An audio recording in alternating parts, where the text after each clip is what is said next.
Alors comme ça, les derniers airdrops ont été relativement décevants, et t'as quand même un petit peu l'impression qu'on s'est perdu dans une certaine boucle, là où les airdrops sont mauvais, donc les gens vendent leurs airdrops, ce qui veut dire que les prochains airdrops performeront moins bien, et ainsi que plus de personnes vont vendre leurs airdrops, pour ainsi avoir des airdrops qui performent encore moins bien, etc. etc. T'as compris. C'est un cheminement qui ne fait pas très plaisir, et dont on a l'impression qu'il se répète en boucle depuis Wormhole, avec des lancements qui sont de moins en moins intéressants et très peu qui performent avec de vrais chiffres. À en croire que même le fait de lancer sur un certain Binance, eh bien ça n'impacte pas plus que ça la valorisation d'un projet, et encore moins sa réussite à court terme. Alors est-ce que c'est vraiment la fin des lancements qui sont super hypés, et ça à cause des projets qui lancent avec une supply disponible extrêmement faible? Est-ce que c'est plutôt un problème du côté des airdrops et de cette mécanique qui fait en sorte que les gens ne sont pas investis et donc vont dump directement? Ou alors pire, est-ce que c'est la faute des insiders et des VC qui nous dumpent dessus? On est évidemment sur un sujet qui est très complexe et qui n'a pas une réponse simple toute faite. Là on peut dire que c'est Michel qui a dump toute la supply et c'est à cause de lui si le projet prend pas, ou plutôt si le projet s'effondre totalement. Alors pour illustrer mon propos, j'ai lu quand même beaucoup de ressources différentes, et je t'ai mis les plus significatives et celles qui m'ont le plus marqué directement en description, histoire que si ça t'intéresse, tu puisses également avoir le point de vue d'autres personnes. Oui, d'ailleurs, vu que t'es sur cette vidéo, j'imagine que tu t'intéresses aux airdrops, et je sais aussi qu'on peut très facilement passer beaucoup de temps dans ce milieu. Alors si ça t'intéresse, en description, le premier lien, c'est une newsletter d'actu airdrop, et c'est un mail que j'envoie une fois par semaine le samedi à 18h qui fait le récap de l'actu airdrop. C'est gratuit et ça te permet de gagner du temps. Voilà, si ça t'intéresse, c'est juste le premier lien dans la description. Première chose, c'est déjà que c'est un fait en fait. Tu peux regarder quasiment tous les airdrops et tous les projets qui ont lancé depuis Wormhole et en tirer une conclusion assez claire, ils n'ont pas bien performé. Maintenant, si on dézoome un petit coup et qu'on arrête de se mettre juste dans la sphère des projets qui ont lancé récemment, c'est également le cas de tous les altcoins, et ça coïncide à peu près avec le moment auquel le Bitcoin a atteint son maximum, c'est-à-dire en mars 2024. À partir de là, ça fait donc environ 2 mois que soit les altcoins sont en train de tomber pour la majorité, soit pour les plus résilients qui sont en train de rester à peu près à un niveau stable. Alors finalement, est-ce que les projets qui ont lancé dans ces conditions qui sont loin d'être les meilleurs, eh bien est-ce qu'ils n'ont pas tout simplement suivi le marché, donc ce n'est pas tant un problème des airdrops et des allocations, etc. qu'un problème de marché global? Voilà une première question qu'on peut se poser. Ensuite, deuxième point, c'est que ces derniers mois, il y a beaucoup de projets qui ont lancé avec une faible quantité de la supply disponible sur le marché. Et en fonction des projets, on peut considérer assez facilement qu'elle est entre 5 et 15%, ce qui veut dire que chaque projet peut être évalué de deux façons différentes. Il peut être évalué sur le court terme en venant prendre en compte la market cap, qui du coup correspond au nombre de jetons en circulation multiplié par le prix de celui-ci. Ou alors on peut décider de mettre les jumelles ou le télescope et de regarder à plus long terme, et là du coup il faut commencer à analyser la FDV, qui du coup correspond à la quantité totale de jetons qui seront disponibles sur le marché multiplié par leur prix. Et là on commence à rentrer dans un problème qui est très complexe, c'est que c'est quasiment impossible de venir comparer un projet par rapport à un autre suite à sa FDV. Je vais te donner un exemple tout bête pour illustrer ça. Actuellement le jeton Arbitrum c'est 12,4 milliards de FDV. On rappelle qu'aujourd'hui Arbitrum c'est la layer 2 la plus utilisée et de loin, et c'est également celle sur laquelle il y a le plus d'activité économique, et ce encore une fois de très loin. A noter également qu'aujourd'hui l'activité sur Arbitrum ne bénéficie pas d'incentives particuliers et que les gens qui utilisent Arbitrum l'utilisent juste parce que Arbitrum ça fonctionne bien, et qu'il y a beaucoup de liquidités ainsi que beaucoup de projets qui sont pertinents construits dessus. Sans vouloir taper dessus pour taper dessus, aujourd'hui un Starknet a une FDV de 13 milliards, donc légèrement supérieure à celle d'Arbitrum, sauf qu'aujourd'hui un certain Starknet, eh bien c'est environ 10 000 utilisateurs actifs par jour. C'est une blockchain qui tourne avec pas mal d'incentives, il me semble qu'il y aura un deuxième airdrop courant juin et également le DeFi Summer qui tourne toujours, et juste niveau TVL comparé à un certain Arbitrum c'est absolument incomparable, sauf que le marché a décidé de pricer un certain Starknet comme légèrement supérieur à Arbitrum, du moins sur le long terme si on commence à regarder sa FDV. Et c'est donc là qu'arrive une problématique absolument monstrueuse, c'est de savoir est-ce que c'est juste, est-ce que c'est pas juste,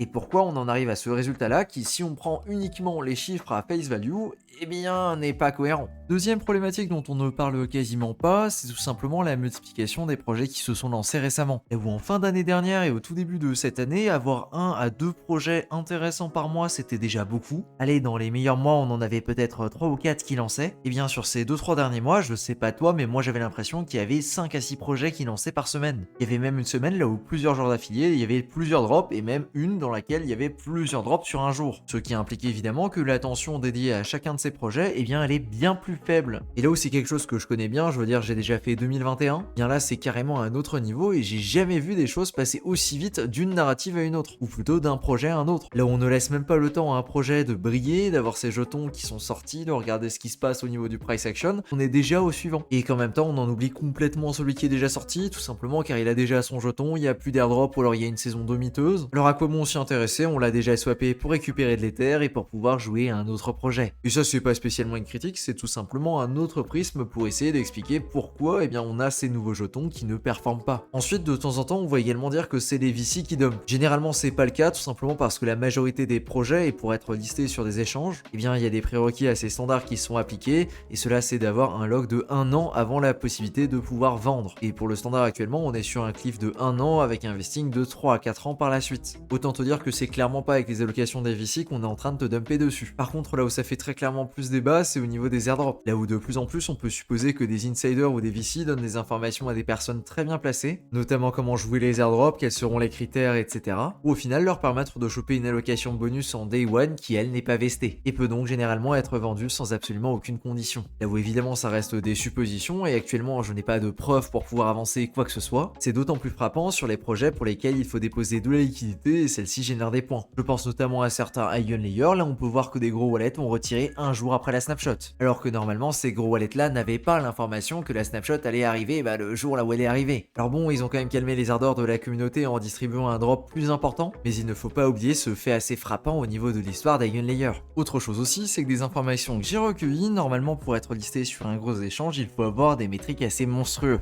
Et effectivement, on peut très vite se rendre compte de la supercherie. Je veux dire, un des exemples les plus frappants, tu l'as peut-être vu passer sur Twitter, c'est notre fameux Polyhedra qui a essayé de voler le ticker ZK à ZK Sinkera. Polyhedra qui du coup était un projet qui était quand même pas mal utilisé pendant sa campagne de farm. Tu l'as d'ailleurs peut-être vu passer très récemment sur ta timeline Twitter. Pour une raison pas très fameuse, sur une journée, il y a eu 4 transactions qui ont utilisé leur bridge. Oui, de tête, je dirais que le projet a délivré son airdrop il y a pas 2 mois, donc c'est pour te dire à quel point ils ont été oubliés, mais à une vitesse éclair. Et la problématique à mon sens, c'est pas tant que le jeton s'est dévalorisé qu'il ne sert à rien. D'ailleurs, très bonne question, est-ce qu'il vaut quelque chose? Il a pas des stats si horribles que ça, il est seulement à moins 60% depuis son ATH, qui comme pour beaucoup de ces jetons là était le jour du listing. Mais à mon sens, le problème c'est qu'on est typiquement sur un projet qui ne sert à rien et qui, du coup, en conséquence, ne devrait même pas avoir de jetons. Je veux dire, absolument tout le monde est au courant que Polyhedra ne sera jamais utilisé en tant que bridge, et quasiment tout le monde aurait pu prédire qu'ils allaient tomber complètement dans l'oubli après l'airdrop. À ce niveau-là, en tant que chasseur, je pense qu'on est plus sur du petit bonus qu'autre chose. Et c'est d'ailleurs ça qui finalement fait baisser énormément les stats des derniers airdrops, et qui, je pense, déprime pas mal de monde. C'est le fait que dans les 2 derniers mois, on a reçu énormément d'airdrops, dont la majorité était absolument oubliable. Mais quand on réfléchit dans ces airdrops-là qui étaient oubliables, il y en avait combien qui étaient vraiment intéressants? Pour combien de tous ceux qui sont tombés ces 2 derniers mois, tu n'étais pas là en mode je vais les faire, mais c'est une pierre de coups. Je veux dire, Polyhedra tombe typiquement dans ce cas de figure là où tu n'as pas utilisé Polyhedra pour Polyhedra, mais plutôt parce que c'était un petit bonus sympathique quand tu fermais Layer 0. Un certain holographe qui est tombé très récemment, c'est exactement pareil. De mon côté, je ne les ai jamais vraiment utilisés en me disant que j'allais recevoir une récompense de fou en faisant ça, mais plutôt qu'il y avait un petit pourcentage de chance que ce soit sympathique, et donc que ça puisse rembourser les frais engagés pour farmer un certain Layer 0. Et maintenant, je vais te poser une question, si on élimine absolument tous ces projets-là qu'on n'a jamais farmé très sérieusement et desquels on n'attendait pas grand-chose, et bien effectivement, il ne reste plus grand-chose, et le dernier en date que je pouvais considérer comme majeur, et bien on pourrait dire que c'était Wormhole. Et est-ce que Wormhole a été décevant? Alors évidemment, oui, si tu n'as pas été éligible, tu ne l'as pas reçu, et donc par conséquent, oui, il était décevant. Mais je veux dire, si tu étais éligible, tu as facilement récupéré un 4 chiffres par wallet,